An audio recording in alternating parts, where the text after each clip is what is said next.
Good morning. Nice to see that Jack is actually one of those things that you'll get your ass out of bed for. How many early risers do we have playing? Aw, poor you. You don't have any friends today. Oh, well.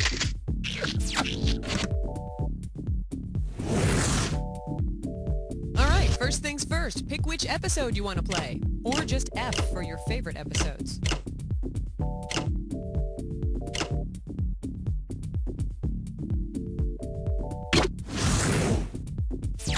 Seconds. You're gonna buzz in with the letter B, as in bratwurst. 20 seconds. 20 seconds. All right. When you know an answer, buzz in. After you buzz in, you've got a few seconds to pick one of the choices, or you're gonna lose cash. Is that right? Have a good game.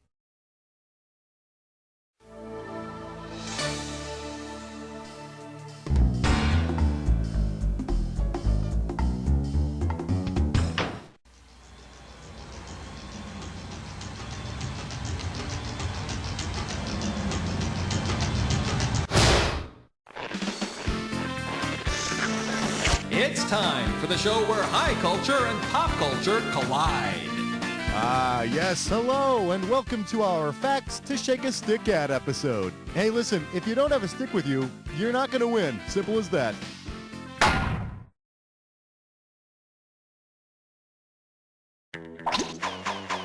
Throw me a category.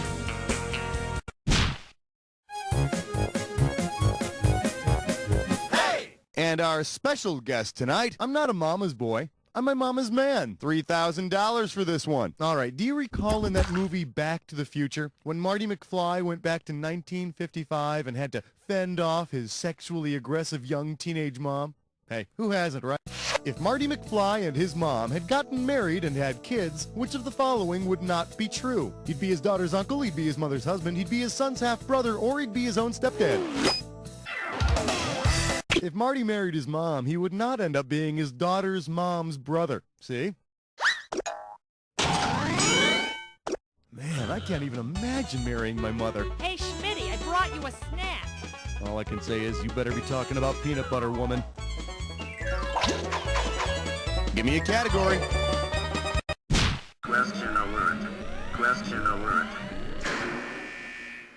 The category is, are you trying to sell me plastics, Mrs. Robinson? $2,000 for a correct answer. Hey, do you remember in that movie, The Graduate, where that guy tells Dustin Hoffman's character that he's got just one word for him? Just one word. Yeah, that's right. Plastics. Well, what would the one word be if the guy from The Graduate were talking about the first completely synthetic plastic? Polyester, Tupperware, latex, or Bakelite? Now, I understand you're nervous, Benjamin, but I'm telling you, it keeps food fresh. Should have picked this one.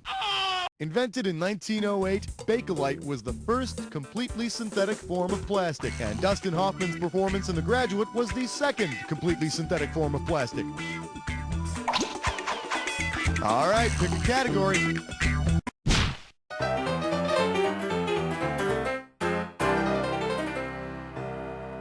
All right, give it up for Frugal Gourmet or Cheap Snob. Let's see what you'll do for $1,000. Here's the question. If the Frugal Gourmet were a frugivore, which of the following shows would he most likely host? Cooking with pork, cooking with Swiss chard, cooking with human flesh, or cooking with grapefruit? Nope, that's what you get when the carny cook is a carnivore. Ouch. Well, you know what they say. Not enough right answers spoil the soup, or something. Frugivores primarily eat fruit, which is fine, because if you cover grapefruit with enough gravy, it tastes just like meat. Time to pick a category.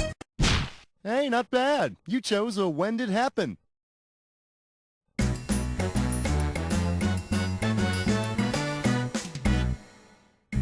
All right, I'm going to show you an event like this. Man first walks on the moon. Then I'm going to... Oh, you got this one down. Great. This when did happen is called... Yes, fries do come with that shake. Before she was a mega movie star, before she was a singing sensation, we all knew her as a dancer. Oh, but not just any kind of dancer. An in living color fly girl, which brings us to this little historical event. Jennifer Lopez becomes a fly girl on In Living Color. Now, did this happen before Jennifer became a fly girl, after that, or did it never happen at all?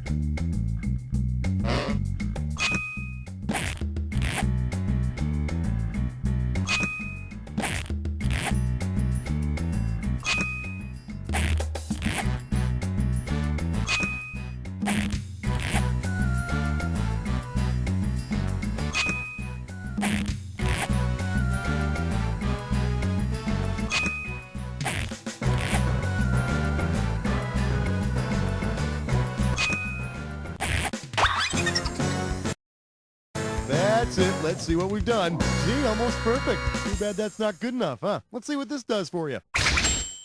Okay, now, where were we? All right, I need a category.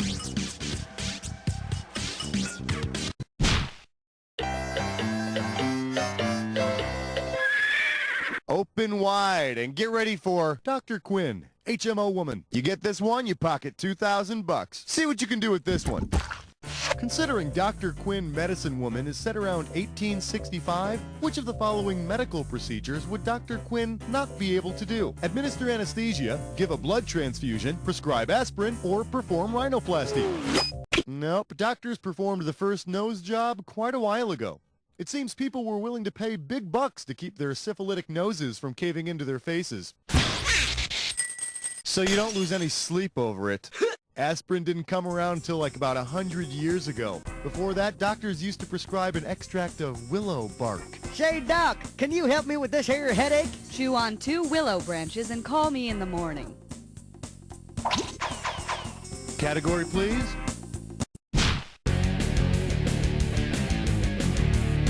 This category is known as, oh boy, a game show with footnotes. You get it right, you get 2K. Say, if you've got a difference of opinion with someone, don't take matters into your own hands. Settle it with some dignity. On TV, imagine Sir Karl Popper and Bertrand Russell agree to resolve their differences on TV. Given their area of study, on which of these game shows would they most likely appear? The International Relations Dating Game, Archaeology Wheel, Who Wants to Be a Philosopher, or Name That Psychological Disorder. Sir Karl Popper and Bertrand Russell were 20th century philosophers who had opposing beliefs. In order to exercise free will, man must take what is behind curtain number 2. No, you imbecile! Take the box! The box! Time to pick a category.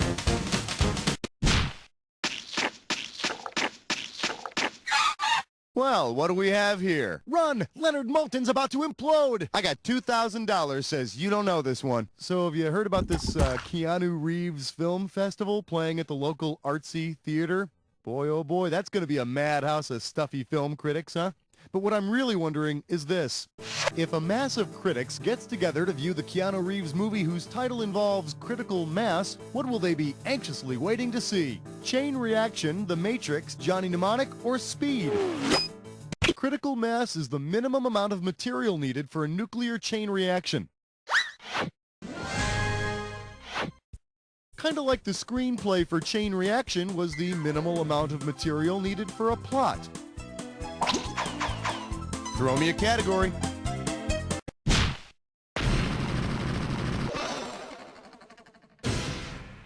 Here we have When You Wish Upon a 2-Drink Minimum Star. Sit up straight. This one's going to be worth $6,000. Put your head between your knees because we're going down.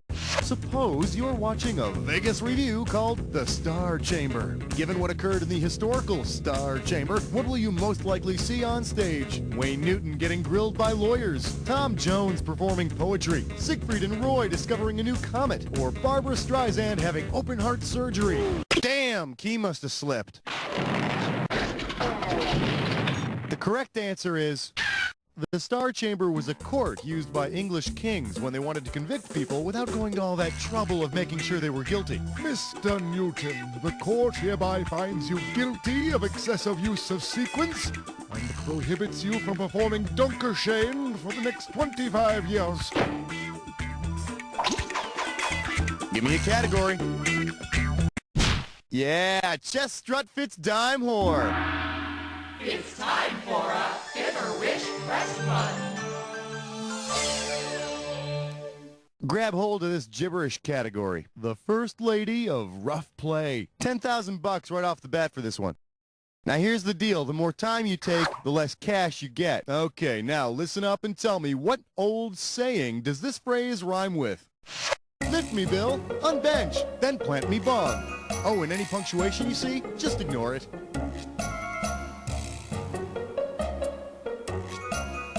See if this helps. It's a saying from the 1920s.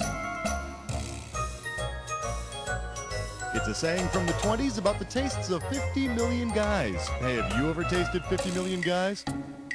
Last clue. Who asked those Frenchmen anyway?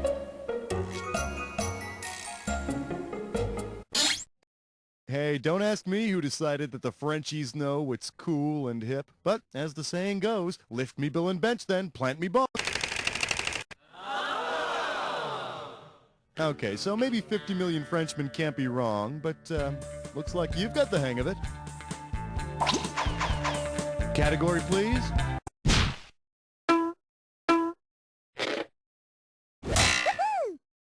Let's take a look at fun and games and your meaningless existence. I'll give you 4,000 clams for this bad boy. Okay, this question goes out to all you people working for the man who come home each night from a hellish job with a hellish boss and don't let yourselves figure out what percentage of your life is given over to such maddening monotony.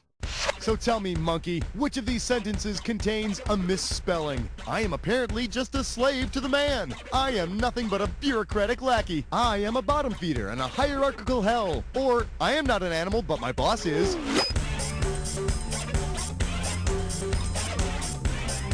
The word bureaucratic is misspelled. The correct spelling is something different than what you see there on the screen. Okay, so you got one right, but it really doesn't matter because you're still at work and your life isn't any better. Enjoy the rest of the day. All right, I need a category.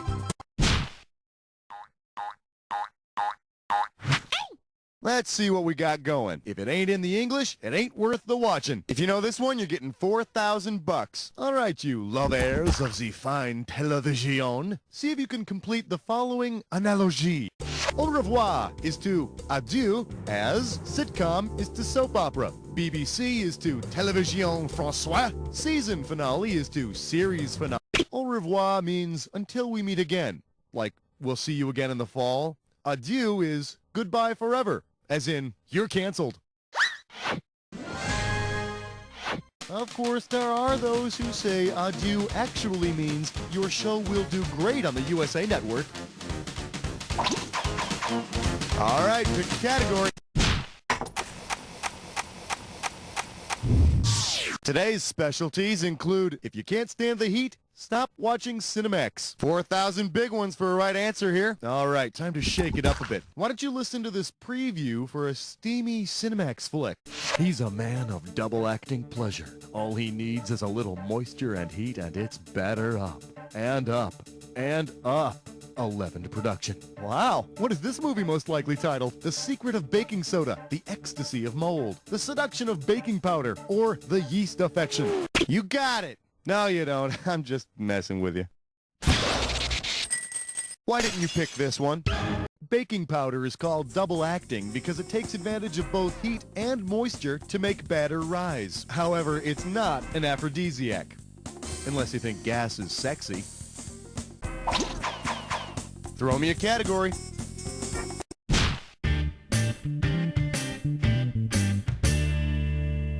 May I introduce who took my get out of jail free card? One right answer and you got $6,000 coming at you. Put it in gear, because here we go. Say Ted Turner, Bill Gates, Donald Trump, and Rupert Murdoch are playing a game of Monopoly. According to the Sherman Antitrust Act, which move is illegal? Trump building a hotel on Boardwalk, Turner buying the 4 railroads, Murdoch mortgaging 3 properties, or Gates putting 2 houses on Park Place. The Sherman Antitrust Act was passed by Congress to protect against monopolies like owning all the railroads. Yeah, it's too bad, too, because Turner had big plans for his railroad empire. First, he was going to rename the B&O the T&O, then rename the Pennsylvania the Turnervania, then rename the Reading the Turnering, and then Time to pick a category. For your viewing pleasure, I thought it was a beach ball. We're talking 6K here, so pay attention. Okay, do you remember how in the movie Jaws, the mayor of Amity was worried that shark attack stories would damage the tourist trade? Well, now that we've gotten that out of the way, imagine a groin washes up on the beach of Amity. What could the mayor honestly say about it to alleviate fear of sharks? No boat is complete without one. I understand surfers use those. That's to keep the beach from eroding. Or, whew, that's one bad-smelling fish. Let's see, how can I put this? If you have a fishy groin, maybe you should shower more often. I could have given you some cash if you picked this one. A groin is a small man-made wall that sticks out from the coastline. It stops the sand from washing away in the undertow. Oddly enough, that same sand usually ends up in my groin.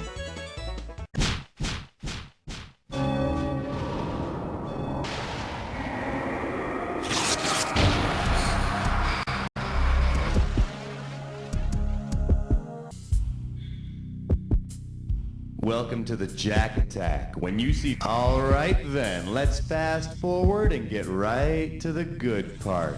Here comes your clue. You, the man. And all this time, you thought I was less street and more driveway.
Nicely done, nicely done. Now let's see what you did to your score. That's it. Wow, that was an exciting game. That was a real thrill. You were the best player we've had by far. Now do me a favor, will you? Look to your left, now look to your right, now repeat after me. You don't know Jack!